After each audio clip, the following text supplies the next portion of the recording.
Shalom Pastor. Shalom. Saya mewakili teman-teman kelompok saya, datang dari SMA Amkur Pemangkat, berniat untuk mewawancarai Pastor tentang materi panggilan hidup. Oke. Jadi di topik kali ini kita membahas tentang panggilan hidup membiara. Oke. Dengan Pastor siapa namanya, Pastor? Oke, perkenalkan nama saya Pastor Rupinus Kehi, nama lengkapnya. Tapi biasanya kalau pastor itu ditambah RD di depannya, Reverendus Dominus Rupinus Kehi. Tapi biasa saya dipanggil Pastor Kehi. Pastor Kehi. Jadi kalau misalnya mau manggil ya panggil saja biasa Pastor atau Pastor Kehi, biasanya gitu. Oke. Baik Pastor Kehi, kita mulai saja ya dari pertanyaan pertama. Apa yang menjadi motivasi atau cerita awal Pastor untuk memilih untuk hidup selibat? Kalau cerita awalnya, saya juga bingung ya. Cerita awalnya itu bagaimana saya mau jadi seorang pastor. Karena dulu kan saya kuliah. Jadi dari setelah tamat SMA 2005 saya kuliah di ekonomi. Jadi dulu cita-citanya saya mau jadi pengusaha. Dan juga seperti anak-anak muda pada umumnya, saya pacaran, jadi berkenalan dengan lawan jenis, dan saya punya beberapa. Nah, jadi waktu itu saya sudah habis itu selesai kuliah, saya kerja 2 tahun, dan ya udah siap-siap lah kita waktu itu untuk mau melanjutkan hidup, mau nikah lah, apalah gitu segala apa. Nah, tetapi di suatu saat saya ketemu dengan Pastor Robini namanya. Nah, waktu itu saya diminta bantuan ke sana untuk mengelola majalah beliau. Nah, di sana saya baru aktif lah kembali di gereja, baru mulai berdoa kembali, mulai misa dan sebagainya. Jadi saya di sana itu ditanyai pastor, adakah mau jadi pastor gitu, dia tanya-tanya kami kan. Saya bilang udah selesai kuliah bisakah? Soalnya masuk jadi pastor kan harus lewat seminari, atau setidaknya orang dekat dengan gereja atau misdinar atau sebagainya gitu. Saya ini enggak gitu. Pastor Robini bilang ya nggak apa-apa katanya, silakan aja. Padahal saya masih punya pacar pada waktu itu, calon istri lah istilahnya. Nah, akhirnya saya minta izin dengan pacar saya mau masuk. Nah, lama juga waktu itu prosesnya. Jadi pacar saya nggak mau kasih izin, mama saya juga nggak mau kasih izin pada awalnya. Tapi sedang bergulirnya waktu, akhirnya dia kasih izin. Jadi sekitar 7 bulan. Ya pastilah dengan doa dan sebagainya. Jadi istilahnya seperti mujizat lah bahwa mereka memberikan izin untuk saya masuk ke seminari pada waktu itu. Nah, jadi istilahnya nggak putus dengan pacar saya, cuma izin saja. Ya, cuma izin saja. Akhirnya masuk. Itu cerita awalnya. Lalu apa yang membuat pastor itu termotivasi untuk menjadi seorang pastor? Kalau motivasinya pasti yang pertama saya pengen masuk surga. Percuma dong nggak nikah. Nggak nikah, saya kurang ganteng enggak kan? Jadi saya cukup manis sebagai seorang laki-laki kata mereka. Dan juga pacar saya bilang memang tidak selalu, pacar saya bilang kalau saya ini nggak ganteng, tapi saya nggak ngenin sebenarnya. Jadi saya juga suka ngobrol, suka bercanda dengan mereka. Jadi asik lah ke sana. Nah, terus apa sih yang membuat saya benar-benar ingin bertahan di jalan ini? Ya mungkin karena Tuhan. Jadi Tuhan yang mau. Kalau kita sebagai manusia ini tidak berandalan kepada Tuhan, ya kita tidak bisa apa-apa. Seperti itu. Jadi refleksi saya bahwa memang Tuhanlah yang mengarahkan kita, tinggal kita yang mengambil keputusan. Seperti itu. Baik teman-teman, tadi kita sudah mendengar cerita dari Pastor Kehi, bagaimana motivasi atau cerita awal sehingga Pastor Kehi ini memilih untuk hidup selibat. Jadi selanjutnya, sekarang kami ingin tahu Pastor, bagaimana proses Pastor dari awal, dari studinya itu berapa tahun sampai menjadi pastor atau imam seperti sekarang. Oke. Kamu panggilnya Vio ya? Iya. Nah, Vio. Jadi kalau untuk menjadi seorang imam itu Vio, begini. Jadi tahap awal, tahap pendidikannya itu totalnya ada 11 tahun.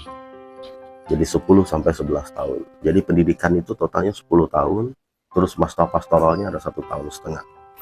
Jadi cukup panjang, harus mengambil filsafat 4 tahun, terus ada masa break 2 tahun, namanya novisiat, itu postulat. Terus teologinya ada 3 tahun, terus diakonatnya 6 bulan, pastoral dan 6 bulan. Jadi ya 10 tahun setengah. Gitu. Jadi Panjang. waktunya cukup lama ya. Lama kalau dirasakan, tetapi kalau dinikmati nggak kerasa saja sekarang sudah jadi pastor ini. Nah, tadi kita sudah mendengar juga bagaimana cerita dari Pastor Kehi, bagaimana proses menjadi seorang pastor. Lalu bagaimana dengan syarat-syaratnya, Pastor? Syaratnya yang pertama pasti belum kawin, belum menikah. Ya, jadi kalau kalian itu masih bisa jadi suster lah. Pertama pasti belum menikah, umur maksimal 35 tahun. Waktu itu saya masuk umur 25, masih ada 10 tahun. Terus pasti tamat SMA minimal, dan sudah dibaptis pasti. Beberapa syarat lain yaitu surat izin orang tua. Makanya saya bilang tadi saya minta izin dulu sama orang tua, karena orang tua harus izin. Jadi tidak bisa kawin lari seperti orang kawin lari gitu. Jadi pastor juga tidak boleh kawin lari, tidak boleh jadi pastor lari gitu. Walaupun dalam beberapa kasus ada, ya memang beberapa yang mereka yang tidak diizinkan orang tuanya, tetapi mereka tetap memilih sebagai jalan itu, ya juga nggak masalah. Yang penting tanggung jawab gitu. Itulah syarat-syaratnya: belum menikah, surat baptis, izin orang tua, ijazah minimal tamat SMA atau yang sudah kuliah profesional dan sebagainya, dan pasti kesehatannya baik. Baik, berarti syarat-syarat ini secara tidak langsung berkaitan dengan 3 kaul ya yang ada dalam ajaran gereja tentang kehidupan membiara. Lalu bagaimana cara menghayati ketiga kaul tersebut? Jadi kalau saya imam diosesan ya. Imam diosesan itu tidak berkaul kemiskinan, kemurnian, dan ketaatan. Tetapi kami janji selibat, yang pastinya sebenarnya 3 kaul itu dihidupi oleh semua orang Katolik.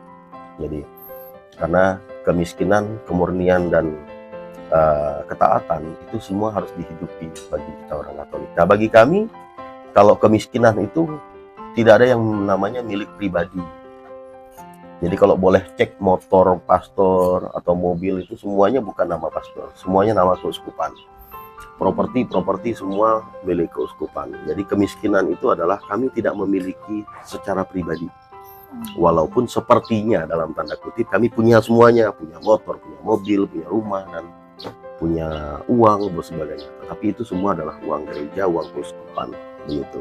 Nah, ketaatan dalam artian ketaatan adalah kita itu ditugaskan kemana saja siap.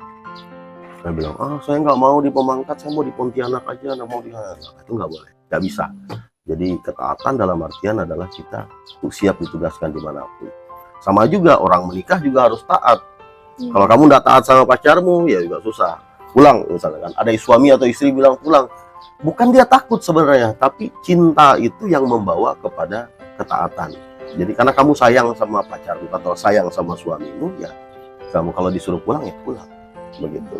Nah, terus kemurnian itu kan harus dihidupi. Kita tahu siapa kita. Dalam artian begini, bahwa saya seorang imam itu tidak boleh menikah. Ya sudah, bukan berarti tidak bisa. Nah, kalian misalnya yang suami istri dan sebagainya menikah misalnya, bukan tidak bisa menikah 2 dan 3.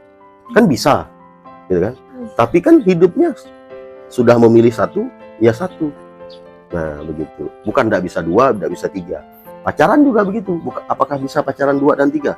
Ya, bisa kan? Bisa kan? Bisa. Tapi boleh nggak? Nggak boleh. Nah, seperti itu. Jadi bukan soal boleh dan tidak boleh, bisa dan tidak bisa.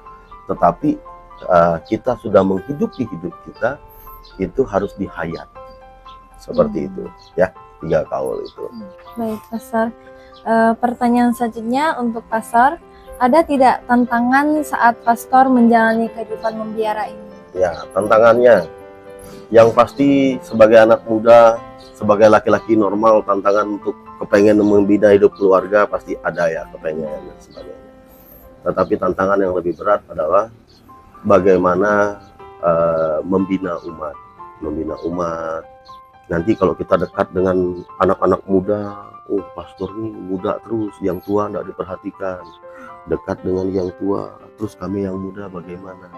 Dekat dengan ibu-ibu, aduh ibu. Dekat dengan yang laki-laki, dibilang aduh pastor ini tidak normal, macam-macam. Ya. Jadi kadang-kadang kita itu serba salah, tetapi dalam keserba-salahan itu menjadi sebuah tantangan, itu juga menjadi sebuah motivasi bagi kita. Karena hidup kita ini ya gampang susah lah. Seperti kalian lah, kalau bertemannya cuma dengan itu saja, oh kalian ini eksklusif katanya kan begitu, gitu loh. Nggak mau temanan dengan yang lain dan sebagainya. Ya, sama lah. Saya pikir tantangan itu di semua kehidupan, di semua lini itu semuanya sama. Tetapi bagaimana cara kita menghidupi tantangan itu. Nah, seperti itu. Berarti saat pastor menjalani kehidupan membiara ini, pastor pernah melihat kejadian seperti ada calon pastor yang berhenti di tengah jalan karena tantangan tersebut? Oh banyak. Saya masuk 24 orang. Sampai di novisiat kami tinggal 15. Yang jadi pastor baru saya sendiri. Itu karena apa, pastor? Faktor yang paling berat itu adalah ya keluarga. Jadi kita ini kan pendidikan cukup tinggi ya. Jadi pastor itu sebelum S2 itu belum bisa kita habiskan. Nah, keinginan untuk berkarir itu pasti ada. Kamu lihatlah pastor, lihat frater di sana mencangkul, ya kan? Itu S2 loh. Terus saya sering misalnya kalau kalian lihat di sini nyapu dan sebagainya. Gitu. Jadi keinginan untuk hidup bekerja di kantor atau punya usaha sendiri dan sebagainya itu pasti tantangan. Nah makanya itu banyak teman-teman yang dalam proses itu banyak keluar itu ya seperti itu, ingin berkarir. Bukan juga ingin berkarir juga, tapi juga ingin membantu orang tua. Karena kan kita punya orang tua sebagai anak ya, kita juga punya rasa lah ingin membantu orang tua, begitu. Ya itu sih kalau melihatnya. Berarti agak susah ya, bahkan susah untuk menjadi seorang pastor. Makanya kehidupan kami ini kan adalah kehidupan yang melawan budaya dunia. Jadi kehidupan pastor, frater, suster, bruder itu adalah kehidupan yang melawan budaya dunia. Budaya dunia adalah dimana kamu harus punya sekolah, kerja atau berkarir, kamu punya uang dan bisa menikmatinya dan hidup berkeluarga. Tapi kami lebih memilih hidup miskin, punya sekolah, punya titel tinggi, hidupnya merendah, punya barang tapi tidak punya sendiri, dan harus melayani yang orang bilang, cukup kasih uang saja sama gereja, nggak cukup. Tapi kami memberikan diri sepenuhnya, seutuhnya hidup untuk hidup gereja. Seperti itu. Jadi, terus kalau tanya, terus bedanya yang sama pendeta, biksu dan sebagainya gimana? Nah, kalau dengan pendeta, biksu sebagainya, kalau beda ya beda ya. Nah, beda ya beda. Ya mereka hidupnya punya cara masing-masing, tapi saya pikir pelayanannya ya sama juga. Seperti itu, Fial. Baik, pastor, selanjutnya kami juga ingin mendengar cerita pastor tentang pengalaman-pengalaman pastor dari suka hingga dukanya dalam menjalani hidup membiara ini. Kalau sukanya, ya hidup kami ini bebas. Jadi tidak ada pacar yang nelfon. Jadi kalau kami lagi nongkrong pun tidak ada tiba-tiba, Ayang pulang. Nggak ada. Ya. Jadi saya, walaupun yang cemburu ada, tetapi kami lepas daripada hidup berkekang dengan satu orang. Ya. Nah, kami juga tidak mendengar suara tangisan anak bayi di malam-malam. Ya. Terus saya rasa saya tidak pernah kekurangan makan. Jadi sampai perut saya juga cukup besar karena terlalu saking banyaknya orang kasih makan. Ya. Terus apa yang saya pakai, mulai dari ini handphone dan sebagainya, semua saya tidak pernah beli. Itu semua adalah pemberian dari umat semua. Jadi itu sukanya. Dukanya, saya kadang-kadang agak susah juga mikir dukanya apa. Dukanya paling capek, ya. Capek fisik, karena pelayanan itu sampai ke kampung-kampung kan capek sekali. Pulang, kalau orang yang punya istri, ada anaknya, ada istrinya yang mijit dan sebagainya. Kalau kami tidak ada. Nah, mungkin itu dibilang duka, tapi kadang-kadang itu juga tidak duka sih. Datang, tidak perlu mikir apa lagi, udah masuk kamar, mandi, tepok, tidur gitu. Udah. Jadi bagi saya rasanya lebih banyak sukanya daripada dukanya. Nah, karena saya tidak mikir biaya anak sekolah, saya tidak ada anak yang putus cinta, bilang sama mamanya, bapaknya apa gini-gini. Anak yang galau segala apa, walaupun umat-umat juga banyak lah yang ingin bercerita, tapi kepribadian kami itu tidak terganggu dengan hal-hal yang kecil-kecil seperti itu. Nah, itu. Nah, terus ya, apalagi ya dukanya? Ya tidak punya barang sendirilah. Jadi tidak ada punya hak pribadi. Nah, itu juga mungkin sebuah duka. Nah, kalau mau bantu orang tua segala apa ya, tinggal bilang aja sih sama pimpinan, kami mau bantu orang tua saya butuh karena sakit segala apa ya, tinggal gitu. Ya, lebih banyak sukanya. Dukanya adalah namanya hidup manusia kan pasti selalu duka. Ya, betul. Pertanyaan terakhir nih, Pastor. Apakah Pastor pernah memiliki niat untuk keluar atau berhenti dari hidup membiara ini? Kalau niat itu pasti selalu ada ya. Sama dengan orang selingkuh, kamu punya niat gak mau selingkuh? Lihat cowok ganteng, kan pengen. Gak mungkin enggak gitu loh. Walaupun kamu sudah punya pacar gitu kan, melihat, apalagi lihat Teh Hyung. Ya gitu. Jadi kalau berniat, pasti semua orang pasti punya niat gitu ya. Nah, kalau mau niat selingkuh, niat pindah, niat keluar dan sebagainya itu pasti ada. Tapi sampai saat ini saya masih di sini, berarti niat itu belum terlaksana. Ya, semua orang pasti punya niat jahat, tetapi kenapa dia nggak jahat-jahat? Ya belum terlaksana. Dan mudah-mudahan tidak terlaksana. Dan saya rasa saya bahagia di jalan ini. Ya, saya selalu senyum tuh kalau ketemu kalian. Iya. Belum pernah saya menangis tiba-tiba di sana. Ya, puji Tuhan lah, semuanya masih baik. Gitu. Baik, Pastor, kami sangat berterima kasih atas ilmu pengetahuan yang sudah diberikan kepada kami. Dan dari cerita Pastor Kehi, itu bukan hanya meluaskan wawasan kita tentang hidup membiara, tetapi juga mengajarkan kita untuk hidup bersabar, berjuang, dan setia. Ya, betul.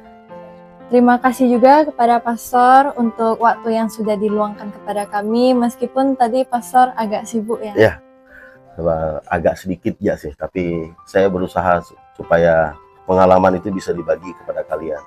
Karena saya pikir kalian ini adalah generasi penerus, generasi muda yang punya banyak potensi. Saya cuma pesan kepada kalian, jadi apapun kalian nanti di kemudian hari, ingatlah tujuan hidup akhir, tujuan hidup akhir. Jangan hanya berpikir tentang hidup di dunia. Saya pikir hidup di dunia itu tidak ada yang 100% enak. Tidak ada yang 100% susah. Tetapi kita komitmen dengan hidup kita. Ya, saya berdoa semoga kalian semua menjadi anak yang baik dan semuanya mendapat semua yang baik-baik dan bertemu dengan orang baik. Ya, amin. Jadi walaupun kalian tidak bertemu dengan kebaikan, tapi saya yakin orang baik akan menemukan kalian kalau kalian itu baik. Ya. Terima kasih ya, Pastor. Sebelum menutup video ini, kata-katanya dong, Pastor, untuk hari ini. Kata-kata untuk hari ini, tetaplah bahagia, karena kebahagiaan itu bisa dibagikan kepada orang lain. Kalau sedih, nular sedih, itu susah. Ya, selalu bahagia. Dadah. Terima kasih, Mbak.